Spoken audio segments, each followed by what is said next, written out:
જો તમે ઘર લેવાનો પ્લાન બનાવી રહ્યા છો અને જો તમે હોમ લોન પર ઘર ખરીદી રહ્યા છો, તમે સરકારની સબસિડી યોજનાનો લાભ મેળવી શકો છો અને લગભગ 2.5 લાખ રૂપિયા તમે સબસિડી છે તે મેળવી શકો છો. પરંતુ આ માટે કેટલાક માપદંડો છે કે જેને તમે પૂર્ણ કરતા હોવા જોઈએ. કયા માપદંડો છે, ચાલો જાણીએ. સરકારની 2.5 લાખ રૂપિયાની સબસિડીનો લાભ મેળવવા માટે સૌથી પહેલું એ છે કે તમે મકાન છે તે પહેલી વાર લીધેલું હોવું જોઈએ.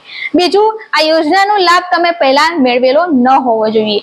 ત્રીજું એ છે કે લોનની જે રકમ છે તે 25 લાખ કરતા વધારે ન હોવી જોઈએ અને તેના વર્ષો છે તે 5 વર્ષ કરતા ઓછા ન હોવા જોઈએ. ચોથું એ છે કે મકાનની જે કિંમત છે તે 35 લાખ કરતા વધારે હોવી ન જોઈએ. પાંચમું છે કે તેમાં મહિલાની ભાગીદારી હોવી જોઈએ અને છઠ્ઠું એ છે કે તમારી વાર્ષિક આવક 9 લાખ કરતા વધારે હોવી ન જોઈએ. જો આ તમામ માપદંડો તમે પૂર્ણ કરો છો તો સરકારની 2.5 લાખ રૂપિયાની જે સબસિડી યોજના છે તેનો લાભ તમે ઉઠાવી શકો છો.